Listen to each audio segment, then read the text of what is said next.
ಸ್ನೇಹಿತರೆ, ಬ್ಯಾಂಕ್ಗಳಲ್ಲೂ ಕೂಡ ಗಿರ್ವಿ ಇಟ್ಟರೆ ನಿಮ್ಮ ಆಭರಣಗಳು ಸೇಫ್ ಆಗಿರುತ್ತೋ ಇಲ್ವೋ ಅನ್ನೋಕ್ಕೆ ಒಂದು ವಿಡಿಯೋ ಮಾಡಬೇಕು ಅಂತಿದ್ದೀನಿ. ಬಹಳ ಜನ ಕೇಳ್ತಾ ಇದ್ರು ಮಾಡ್ತಾ ಬಂದರು.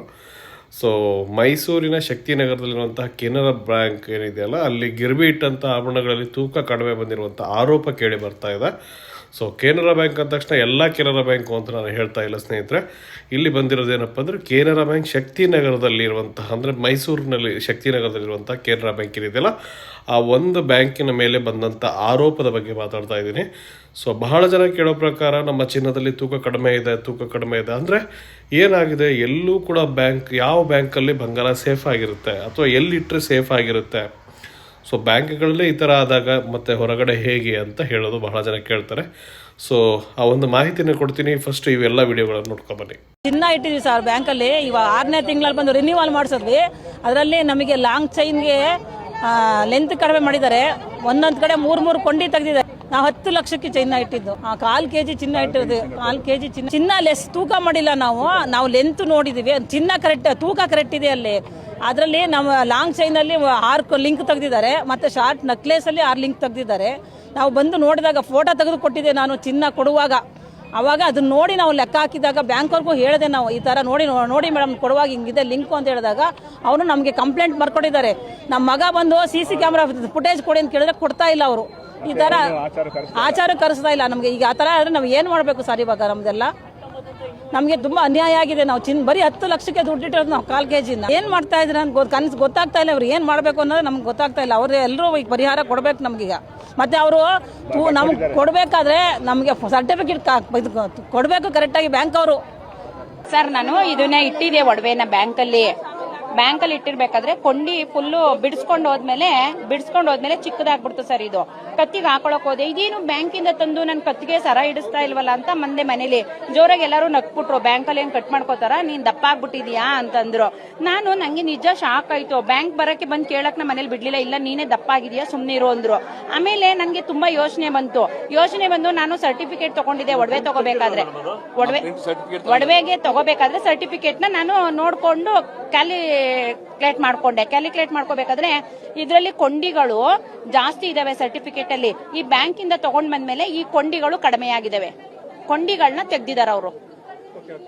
ಪ್ರತಿದಿನ ಎಷ್ಟು ಒಡವೆ ನೋಡಿ, ಇದು ಕೌಂಟ್ ಮಾಡಿದ್ರು ಸರ್ ಎಲ್ಲಾರು. ಇಲ್ಲಿ ಈ ಮೇನ್ ಈ ಕೊಂಡಿಗಳಿದಾವಲ್ಲ ಸರ್, ಈ ಕೊಂಡಿಗಳನ್ನ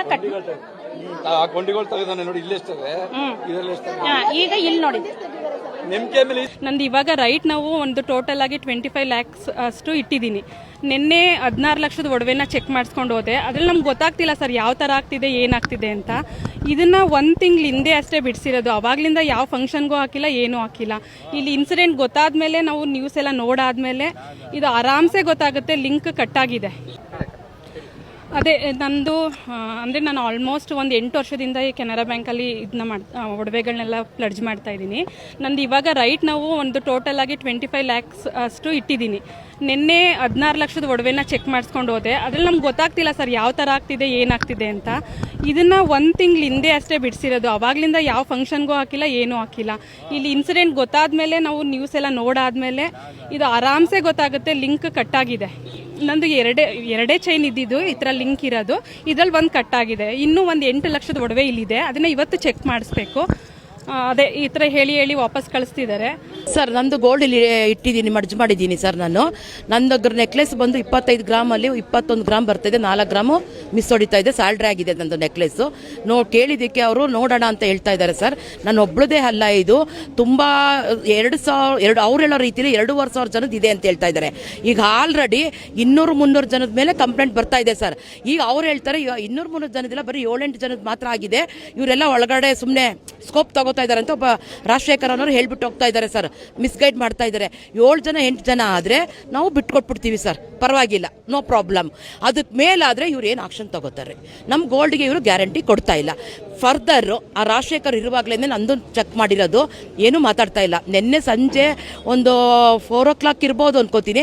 ನನ್ನ ಫ್ರೆಂಡ್ ಅವ್ರದ್ದೇನೆ 65 ಗ್ರಾಮ್ ಇರೋ ಚಿನ್ನನ 61 ಗ್ರಾಮ್ ಚಿನ್ನ ಇದೆ ಅವ್ರ ಎದುರಿಗೆ ತೂಕ ಹಾಕಿಸ್ದಾಗ ಸರ್. ಅದಕ್ಕೆ ಅವ್ರು ನಾವೇನು ಮಾಡೋದ ಅಂತ ಹೇಳ್ಬಿಟ್ರು ಫಸ್ಟಲ್ಲಿ. ಆನಂತರ ಏನು ಮಾಡಿದ್ರು, ಅವ್ನು ಗಲಾಟೆ ಮಾಡಿದ್ದಕ್ಕೆ ಆಯಿತು ನಮ್ಮದು ಬ್ಯಾಂಕ್ ಅವ್ರದ್ದೇ ತಪ್ಪು. ವಿಡಿಯೋ ಎಲ್ಲ ನೋಡಿದ್ರಲ್ವಾ? ಸೊ ಇದ್ರ ಮೇಲೆ ನಾವು ಯಾವ ಥರ ಜಾಗೃತರಾಗಿರಬೇಕು ಅನ್ನೋದನ್ನು ನಾನು ನಿಮ್ಗೆ ತಿಳಿಸ್ತೀನಿ. ಮೊದಲನೇದಾಗಿ ನೀವು ತಯಾರಿಸಿದಂಥ ಚಿನ್ನದ ಆಭರಣ ಏನಿದೆಯಲ್ಲ ಅದ್ರ ಒಂದು ಫೋಟೋ ಇಟ್ಕೊಳ್ಳಿ ಯಾವತ್ತಿದ್ರೂ ಕೂಡ. ಸೊ ಬೆಸ್ಟ್ ಅಂದರೆ ನಿಮಗೆ ಇವಾಗ ಒಂದು ವಿಡಿಯೋನಲ್ಲಿ ನೋಡಿದ್ವಿ, ಟಚ್ ಫಾರ್ಮ್ ಅಂತ ಹೇಳ್ತಾರೆ.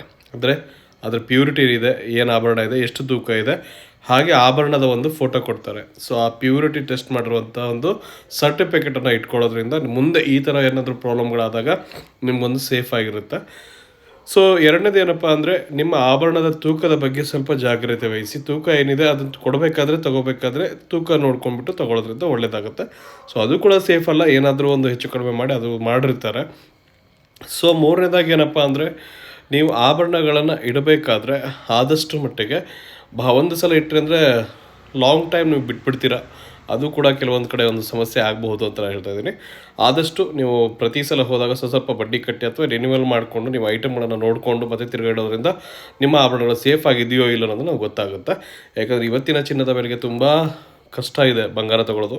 ಇವಾಗೆಲ್ಲ ನೋಡ್ತಾ ಇದ್ದೀವಿ, ಪಾಪ ಎಷ್ಟೆಲ್ಲ ಕಷ್ಟಪಟ್ಟು ತೊಗೊಂಡಿರ್ತಾರೆ. ಸೊ ಅದನ್ನು ಕೂಡ ನಾನು ಹೇಳ್ತಿರೋದು, ಈ ಒಂದು ಮೂರು ಮಾಹಿತಿಗಳನ್ನು ಫಾಲೋ ಮಾಡಿದರೆ ನೀವು ಮೂರು ಉಪಯೋಗ ಬರುವಂತಹ ಒಂದು ವಿಧಾನಗಳನ್ನು ಫಾಲೋ ಮಾಡಿದ್ರೆ ಸೊ ನೀವು ಕೂಡ ಮೋಸ ಆಗೋದನ್ನು ತಪ್ಪಿಸ್ಬೋದು ಅಂತ ಹೇಳ್ತಾ ಇದ್ದೀನಿ ಸ್ನೇಹಿತರೆ. ಸೊ ಏನೇನೋ ಅದನ್ನು ಬರೆದಿರ್ತೀನಿ, ಅದನ್ನು ಫಾಲೋ ಮಾಡ್ಕೊಳ್ಳಿ. ನೀವು ಕೂಡ ಸ್ವಲ್ಪ ಹುಷಾರಾಗಿರಬೇಕು. ಇದು ಇಲ್ಲಾಗಿದೆ, ಮುಂದೆ ಎಲ್ಲಾಗುತ್ತೆ ಅಂತ ಹೇಳೋಕ್ಕಾಗಲ್ಲ. ಸೊ ಆ ಕಾರಣಕ್ಕೆ ಎಚ್ಚರಿಕೆ ವಹಿಸಬೇಕು ಅಂತ ಹೇಳ್ತಾ ಇದ್ದೀನಿ. ಹೆಚ್ಚಿನ ಮಾಹಿತಿಗಾಗಿ ಭೇಟಿ ನಡೆಸೋಣ ದಾವಣಗೆರೆ. ಧನ್ಯವಾದಗಳು.